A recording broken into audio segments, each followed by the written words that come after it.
Hello everybody. Welcome to a new episode of Nile Tech. With your AI host Sarah. We will explore various fields of information technology and technology updates locally and internationally. We will engage conversations with many experts in this field. In addition, we will know about everything new in the field of AI, machine learning, information and communications technology, and artificial intelligence. At Nile Tech, we will follow events, cover activities, and attend exhibitions and conferences on everything related to artificial intelligence, mechatronics, and information technology. Just stay with us.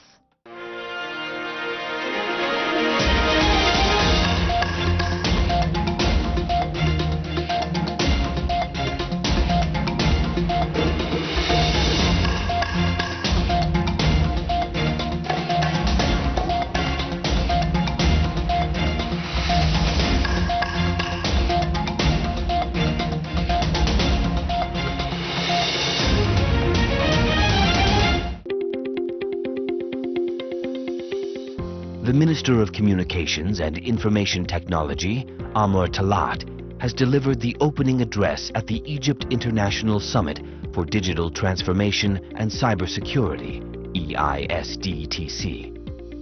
Held under the auspices of the Egyptian cabinet, several ministries and governmental and economic entities, EISDTC is organized in collaboration with the Future of Data Centers, FDC, Summit's 6th edition, and the Egypt Cybersecurity and Data Integration Systems, CDIS Egypt Conference, and Expo's 2nd edition on May 19th, 21 at the Egypt International Exhibition Center, EIEC.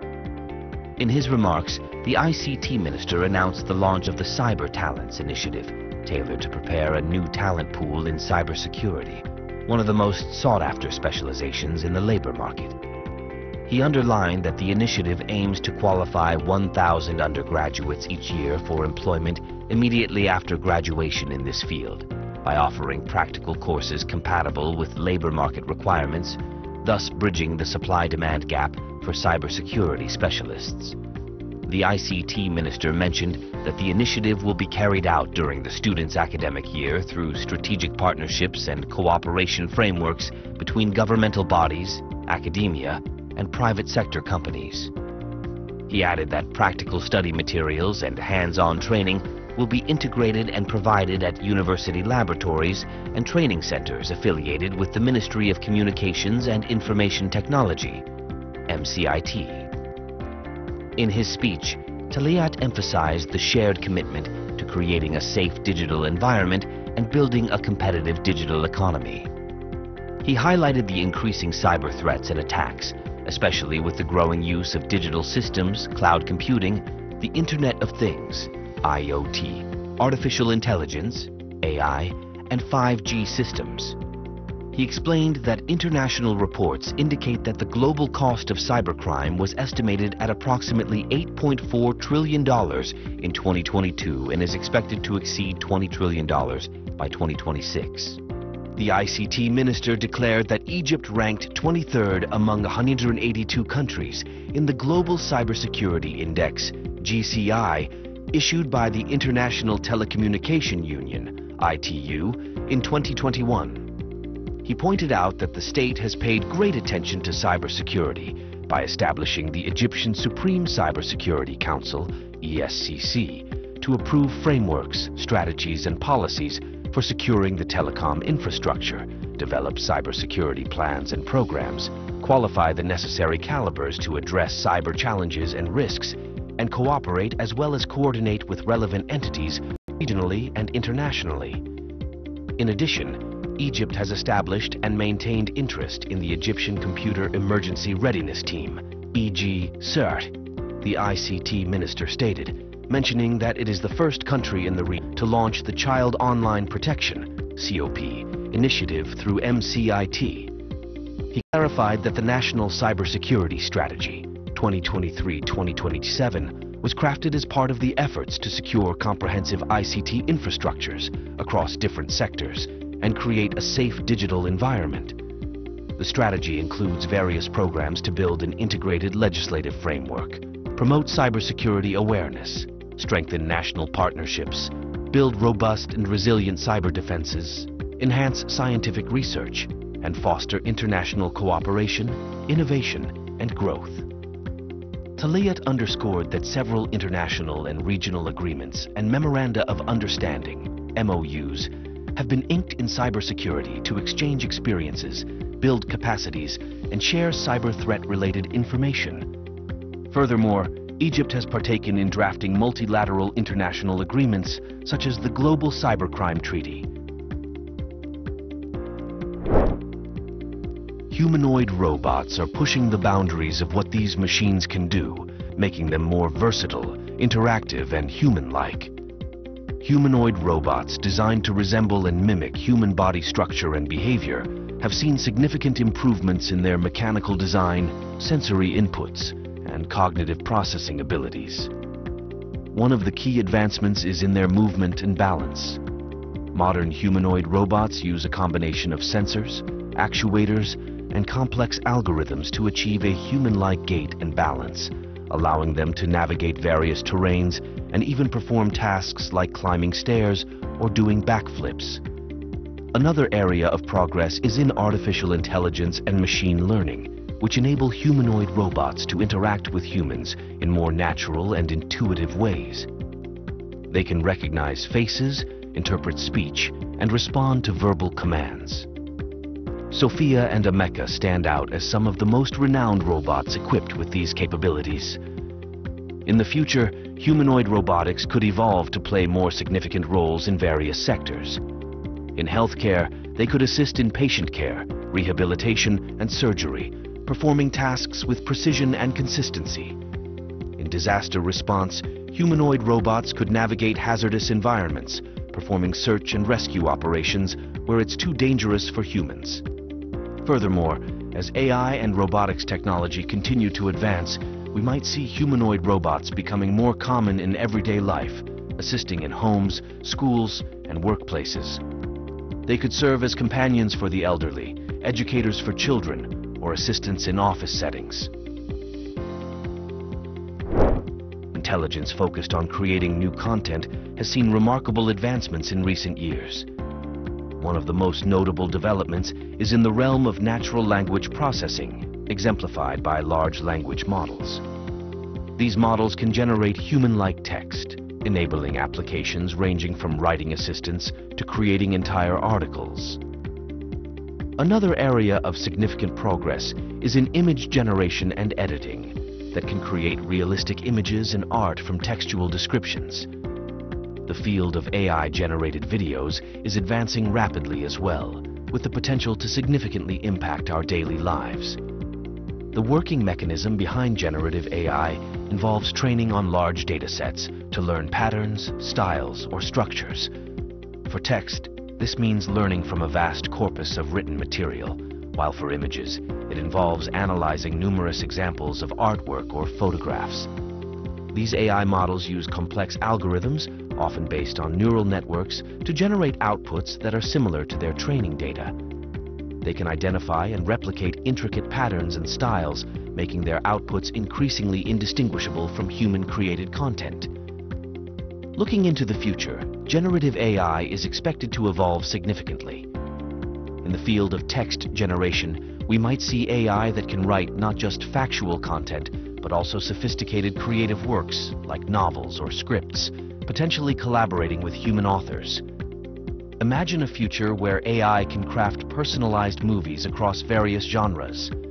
For instance, you could request an AI to craft a 2-hour film in the Matrix universe, envisioned through the directorial lens of Christopher Nolan. After a few hours of pre-rendering, this tailor-made movie could be ready for viewing on your TV. Another exciting prospect is the integration of generative AI in various industries for personalized content creation. For instance, in education, AI could generate customized learning materials that adapt to a student's learning style and pace. In entertainment, it could create personalized gaming experiences or virtual reality worlds. Imagine the possibility of designing your own version of a Grand Theft Auto game set a century into the future. Moreover, generative AI could play a significant role in research and development, generating hypotheses, designing experiments, or even creating new scientific models. Its ability to analyze vast amounts of data and generate novel insights could accelerate innovation across fields.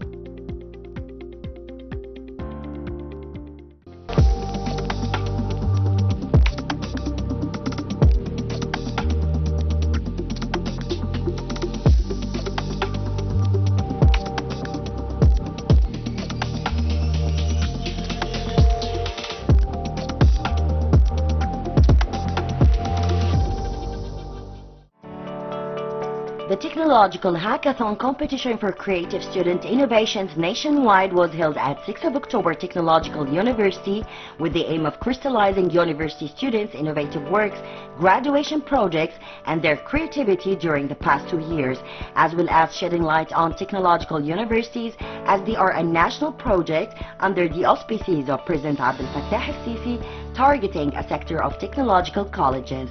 It's for the first time we launched this opportunity or this competition here in these technological universities in order to see what is the intended learning outcomes of the students, what our students are able to do, how can they compile the ideas, how to get the ideas together, and how to produce a new products in order to enhance the Egyptian manufacturing process. So the idea started with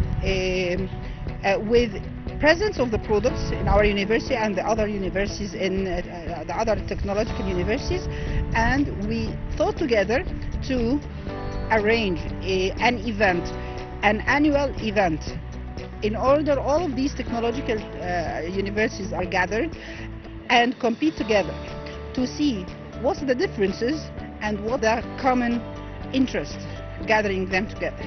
So as you see today, we have 45 final products ready for manufacturing and for marketing, and with 10 universities, 150 students, and more than 18 sponsors, national and international sponsors. We are preparing new entrepreneurs, we preparing new developers. It's a different way of learning, how to teach students by doing, to teach them by doing, to do the things and to learn out of his mistakes, even if the product is not perfect, if it's a prototype, but you have the benefit that he thought, he get ready and he arrange everything, because every product is a complete project. It's starting from designing, passing from the economical factors, and finally from production and marketing. These kind of competitions towards a better level of education through theoretical education and practical training to produce competencies capable of serving and developing the labor market and industry in Egypt, with the participation of several other technological universities across the Republic and under the patronage and presence of Dr. Ayman Ashur, the Minister of Higher Education and Scientific Research. مشروعي ان انا كنت ماشي في الشارع ولقيت كفيف كان مش عارف هو مكانه فين. My idea came up when I once saw a blind man alone in the street trying to mange himself with no companion. So I thought of creating a smart head covering for blind people to help them avoid obstacles and to walk independently, enabling them to move freely and safely in traffic and crowded areas, as well as anywhere they need to go. The idea of these regulations is based on warning by making noise, tones, or vibrations when the blind person encounters any obstacle in his or her way. This hair can identify the surroundings, people, animals, solids, or any other means of transport. The ability to determine the direction of the streets and places, with the ability to identify any data on the relatives of the blind in terms of the presence of data on the relatives, such as father, mother, brothers, friends, known places. هل ابوه امه اخته صديقه في العمل مكان عمله ايه بالظبط. المشروع بتاعنا طرف صناعي بيتحكم فيه عن طريق الاشارات المخ. The prosthetic and robotic hand are a device that is used to replace or enhance the function of a lost or impaired hand. The prosthetic hand are controlled by the user's muscles or brain and powered by others. This project aims to develop and create an artificial hand that can replace the function of a missing or disabled hand. The goal of such a project is to provide individuals with upper limb amputations or disabilities with a functional and customizable solution that allows them to regain dexterity, independence, and a better quality of life. Prosthetic hands are designed to mimic the natural movements and capabilities of a human hand, enabling users to perform various daily activities and tasks. الشخص المقطوره ايده مش هيحس باختلاف خالص ان ايده كانت مقطوعه قبل كده خالص، هو بالنسبه له هيبقى كأنه راكب ايد وايده الطريقه التانيه على طول، مفيش اي مشكله. This competition works to find innovative solutions for Egypt's 2030 vision and the sustainable development goals for some of the most important challenges facing society. Shubikir reporting for Nile Tech.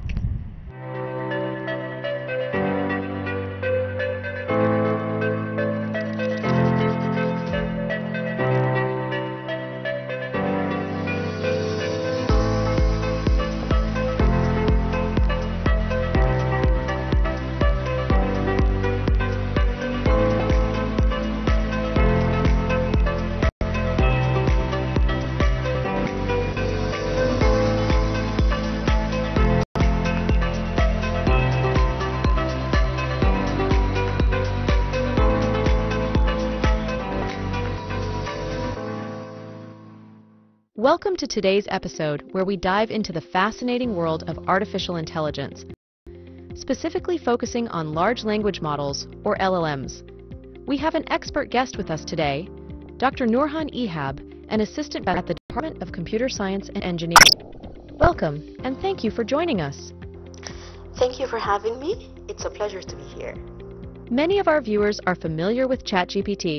Can you tell us more about what ChatGPT is and how it fits into the concept of large language models? Yes, sure, certainly. ChatGPT is actually a prime example of what we call a large language model, or for short, an LLM. Large language models in general, if you want to get the gist of them, they are designed to understand and generate human language based on the vast amounts of text that it has been trained on. So actually it has been trained on a large data set that has been collected over the internet and much more. So it knows a lot about a lot of things in different domains. And large language models like ChatGPT can actually assist with a variety of tasks, such as answering questions or holding conversations or drafting emails for you, and much more. Of course, there are other large language models other than just ChatGPT. Maybe we know of ChatGPT the most, but there are others, including maybe Google's BERT, or the T5 model for Google, or Facebook's Roberta. All of these are other large language models that work pretty much in a very similar way to ChatGPT.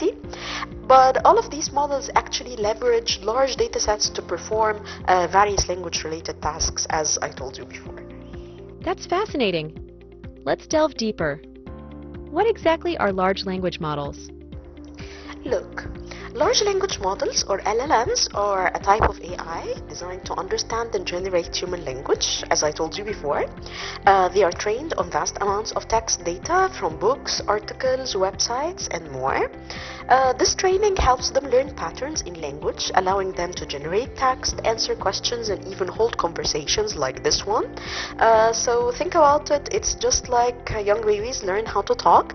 You expose them to a lot of sentences in the spoken language that they are trying to speak with, and then they collect patterns, and once they have enough, they can actually generate their own text. This is, in very simple terms, how large language models work. And they are called large because they actually are trained with a large amount of data, as I was speaking before. Can you tell us some of the strengths of these models? Absolutely. One of the biggest strengths of LLM is actually their ability to process and generate text quickly and efficiently. They can help us with tasks like drafting emails and writing articles and even translating languages. They are also great at providing information on a wide range of topics because they have been trained on diverse sources of data. So they could actually be pretty useful in a lot of applications that are out there. Can you give us some examples of how LLMs are being used in different fields? In customer service, for example, LLMs can be used to handle inquiries, providing quick and accurate responses to common questions. In education, they can assist students by explaining concepts or helping with homework. In healthcare, they can help in drafting medical reports or providing information about symptoms and treatments. LLMs are also used in content creation, helping writers generate ideas and complete their drafts. Also, they are being integrated into virtual assistants now, making everyday tasks much easier for users. That sounds incredibly useful. But what about their weaknesses? Are there areas where they struggle? Yes, there are some important limitations that we must be aware of. LLMs can sometimes generate incorrect or nonsensical information. We call them hallucinations because they don't truly understand the content. They just recognize patterns. They also lack common sense and real-world experience, which can lead to very unrealistic or impractical responses. Additionally, they can sometimes produce biased or inappropriate contents if the training data contains such biases. Other limitations are there in LLMs, so they can, for example, struggle with tasks that require deep reasoning or understanding of simple context. As I was telling you, LLMs are mainly good at recognizing patterns. They do memorize patterns, but they are bad at generalizing those patterns, let me say it this way. And this often results into responses that sometimes can seem to you superficial or even off target. Interesting. So, why do these models sometimes struggle with reasoning? This is actually a great question. LLMs are essentially pattern matching systems. They are very good at mimicking human language, but they don't have a true understanding of the concepts they are discussing. They don't think or reason like humans do. Instead, they actually generate responses based on statistical probabilities from their training data. This means that they might miss the nuance or the context needed for deeper reasoning. And this is the real reason why LLMs are not built for, and they just can't do deep reasoning the way that humans do. Given these weaknesses, what are some ways we can improve their reasoning capabilities? One approach to solve this problem is to combine LLMs with other types of AI that are actually better at reasoning. For example, some researchers are now trying to integrate them with what we call symbolic AI systems, which use some sort of logic-based rules that can help improve their decision-making and reasoning. Another way that some other researchers follow is to continually refine the training data and the algorithms to reduce the biases and to improve the quality of the responses. Last but not least, we can involve human oversight in order to ensure that the outputs are actually correct and actually appropriate. So it's not like that there are no solutions to the current problems of LLMs. There actually are, for sure, some solutions, but let me say that these solutions now are more of a work in progress. It sounds like a lot of work goes into making these models reliable and useful. What are some of the ethical considerations we should keep in mind? Ethical considerations are actually very important. We need to be mindful of privacy concerns since LLMs are trained on vast amounts of data that might include personal or copyrighted information. Ensuring the transparency in how these models work and making their operations understandable to users is also key. We want to address and to mitigate the biases in the models as well in order to prevent harmful or discriminatory outputs. I think actually we should consider too the potential for misuse for large language models. For example, large language models can be used to create deepfake text, spreading misinformation or even harmful content. And this is why it's very crucial to develop and enforce guidelines to prevent such misuse. There's also the question of accountability there. If an LLM produces harmful or misleading content, it can be very challenging to determine who's responsible, the developers, the users, or the organizations deploying these models. Finally, there's the issue of job replacement. As LLMs become more capable, they could automate tasks currently done by humans, leading to job losses in certain sectors. We need to think about how to support workers who might be affected by these changes, perhaps through retraining programs or other means of support. I've also heard that some of these models have multimodal features. Can you explain what that means? Sure. What we're talking about is actually pretty recent. Now, multimodal features refer to the ability of an AI model to process and generate not just text, but also other types of data, like images, audio, and video. For instance, some advanced LLMs can describe images, generate images from text descriptions, or even understand and transcribe spoken language. This makes them even more versatile and useful in various applications. So you don't have to deal with them through only text, you can deal with them with other modalities too, like audios and videos and so on. That's impressive. What do you see as the future for large language models? What are the possible next steps? The future for LLMs is actually quite exciting. We can expect to see even more advanced models that are better at understanding context and providing more accurate and nuanced responses. One possible next step is the development of models that can seamlessly integrate with various types of data in a better way. So those multimodal sort of operations, they could be made better in the future. Other important directions too is to improve their ability to reason and to make decisions, perhaps by combining them with other AI technologies that specialize in logic and reasoning. Additionally, we can continue to address ethical and bias-related issues. We can expect LLMs to become more reliable and fair in their outputs as we continue to do so. And maybe finally, involving users in the development and fine-tuning process can actually help ensure that these models are aligned with human values and needs. That's all very promising. However, many people are concerned about whether LLMs will replace humans in the near future. What are your thoughts on this? This is of course a common concern, but it's important to understand that while LLMs can automate certain tasks and assist in many areas, they are for sure not replacement for humans. These models lack the ability to understand context deeply. They don't possess common sense, or they don't exhibit the genuine creativity and emotional intelligence. Instead, they are tools. They are very useful tools that can augment human capabilities. They might help us to become more efficient and effective, but they will not really replace human beings. In the foreseeable futures, I can see that LLMs will likely serve as assistants that help with repetitive or data-intensive tasks, allowing humans to focus more on complex, creative, and interpersonal aspects of their work. Thank you so much for these insights. It's been a pleasure having you on the show. Thank you so much for having me. It was a great pleasure to discuss this exciting topic with you and with our audience. And thank you to our audience for tuning in. Stay with us for more fascinating discussions on AI and technology.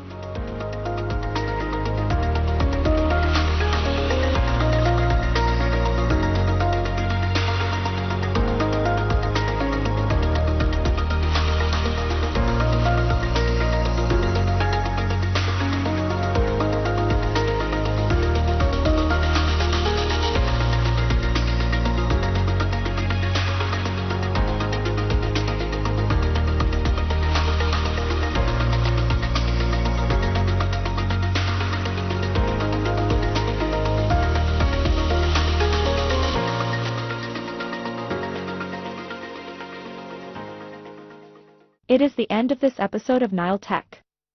See you in a new edition with more updated subjects related to information technology and artificial intelligence. Waiting for your comments and opinions on the program's Facebook page.